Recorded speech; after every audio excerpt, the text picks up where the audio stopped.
Hello everyone. In this video we will going to discuss about our next part of first order reaction, that is chemical kinetics का अपन part study कर रहे थे जिसमें first order reaction पढ़ रहे थे।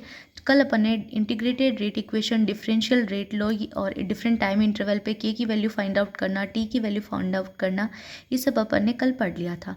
सो in this video we will going to discuss about graph of first order reaction, half life of first order reaction, some numericals and some example of first order reaction.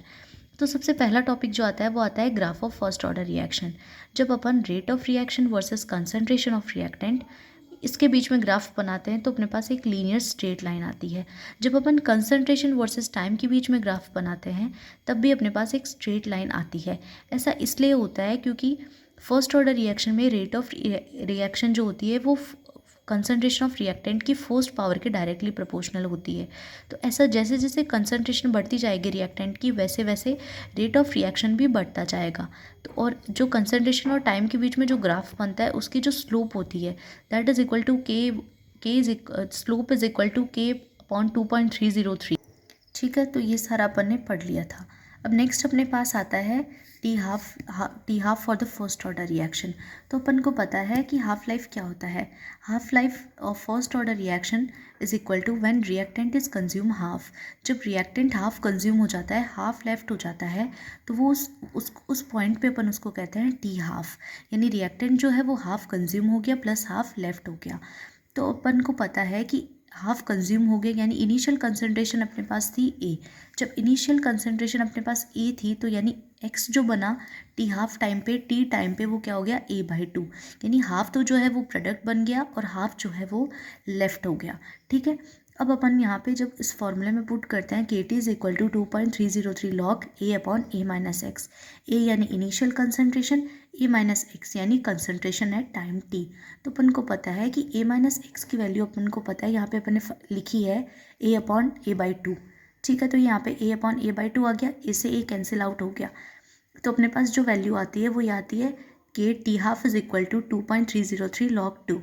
जब log 2 की value अपन को पता है 0.310 होती है, जब अपन इसकी वैल्यू रखते हैं तो अपने पास फाइनल डेरिवेशन जो आता है वो आता है t half is equal to 0.693 upon k, क्योंकि ये के जो है ये 0.693 के डिवाइड में आ जाता है। अब अपन यहाँ से दो कंक्लूजन निकालते हैं। जब अपन इस टी हाफ वाले फॉर्मूले को देखते हैं तो we know that there is no concentration term, यानी टी हाफ जो होता है वो फर्स्ट ऑर्डर रिएक्शन का वो इंडिपेंडेंट ऑफ द कंसंट्रेशन होता है। जबकि अपन ने जीरो ऑर्डर रिएक्शन में देखा था कि t half is directly proportional to the concentration. Second conclusion जो यहाँ से वो निकलता है कि रेट ऑफ रिएक्शन जो होती है, rate of reaction first order reaction के लिए जो होती है वो कंसंट्रेशन पे डायरेक्टली डिपेंड करती है, कंसंट्रेशन ऑफ रिएक्टेंट पे डायरेक्टली डिपेंड करती है, जबकि जीरो ऑर्डर रिएक्शन में ऐसा नहीं होता है। अब ये सब करने के बाद अपने पास नेक्स्ट टॉपिक जो आता है वो आता है यूनिट ऑफ रेट कांस्टेंट। तो rate constant, rate is equal to K1 A⁻1, यानी वो 1 पावर के प्रोपोर्शनल होता है। तो K1 is equal to rate upon A। तो रेट क्या होता है, rate is equal to concentration upon time. Concentration की यूनिट होती है मोल लीटर और मोल पर लीटर, और टाइम की होती है सेकेंड। तो रेट अपने पास आ गई mole litre inverse second inverse. ठीक है, जब अपन इसमें वैल्यू पुट करते हैं तो mole litre inverse second inverse upon mole litre inverse, तो अपने पास आंसर जो आता है वो आता है सेकेंड इनवर्स। ये कंसंट्रेशन यूनिट जो फर्स्ट ऑर्डर की रेट कांस्टेंट की वो टाइम इनवर्स होती है बेसिकली, तो वो सेकेंड इनवर्स भी हो सकती है, मिनट इनवर्स भी हो सकती है, आवर इनवर्स भी हो सकती है। अब अपन आते हैं यहाँ पे एक न्यूमेरिकल करते हैं। न्यूमेरिकल क्या कहता है कि कोई भी रिएक्शन है तो उसको 90% कंप्लीट होने में 10 मिनट लग रहे हैं, तो उसकी के की वैल्यू क्या होगी। तो बहुत सिंपल है, अपन यहाँ क्या करेंगे, जो इनिशियल कंसंट्रेशन है जो ए है, या तो अपन उसको 100 मानेंगे या फिर उसको अपन 1 मानेंगे। तो अपने पास क्या हो गया कि 90% कंप्लीट हो गया, यानी 0.1 बचा है अपने पास। ठीक है, A माइनस एक्स जो है वो क्या है 0.1 है। ठीक है, जब अपन इसको फॉर्मूले में पुट करते हैं तो K1 is equal to 2.303 log A upon A minus x. तो ये A माइनस एक्स की वैल्यू तो ये क्या आ गई 1 अपॉन 0.1, तो ये आ गया log 10। log 10 की वैल्यू अपन को पता है 1, तो क्या आ गया 0.203 log 10 अपॉन 10, टाइम 10 मिनट है यहाँ पे तो 10 आ गया, तो ये आ गया K1 is equal to 0.2303 minute inverse. ठीक है, ये मिनट इनवर्स इसलिए है क्योंकि यहाँ पे 90% कंप्लीट होने में यहाँ पे 10 मिनट्स दे रखा था। अब अपने पास नेक्स्ट न्यूमेरिकल जो आता है वो ये आता है कि किसी भी रिएक्शन को 90% कंप्लीट होने में 60 मिनट लग रहे हैं, तो उसको 50% कंप्लीट होने में क्या लगेंगे। तो बेसिकली यहाँ पे टी हाफ पूछा गया है। अगर यहाँ पे मान लो जैसे 50% कंप्लीट होने में तो टी हाफ दिया हुआ होता, अगर यहाँ पे टी हाफ नहीं दिया हुआ होता तो ऐसे क्वेश्चंस में क्या करना आता है, सबसे पहले अपन को के की वैल्यू फाइंड आउट करनी होती है, क्योंकि के जो ये मैंने कल वीडियो में बताया था कि के जो है वो पूरी with in the complete reaction के की वैल्यू सेम रहती है।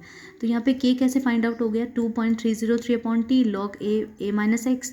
ए मैंने आपको बताया कि अपन 1 भी मान सकते हैं और 100 भी मान सकते हैं। तो ये सारी वैल्यू पुट करने के बाद अपने पास के की वैल्यू जो आती है वो आती है के इज इक्वल टू 2.303/60।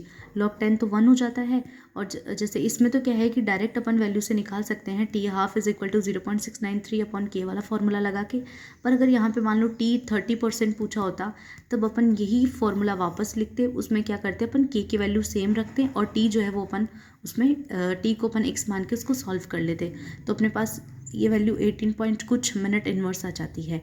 ठीक है, अब नेक्स्ट आते हैं example of first order reaction. तो ये यहाँ पे कुछ एग्जाम्पल्स लिखे हुए हैं जो अपन को याद करने होते हैं। एक तो होता है थर्मल डिकम्पोजिशन, एजोआइसोप्रीन का thermal decomposition first order reaction होता है। डिकम्पोजिशन ऑफ ऑक्सैलिक एसिड ये भी फर्स्ट ऑर्डर रिएक्शन होता है। डिकम्पोजिशन ऑफ अमोनियम नाइट्रेट ये भी फर्स्ट ऑर्डर रिएक्शन होता है। तो अपन ने इस कंप्लीट वीडियो में फर्स्ट ऑर्डर रिएक्शन जो है उसको कम्प्लीटली डिस्कस कर लिया। Now subscribe our channel for the new more upcoming videos of chemical kinetics. Thank you all.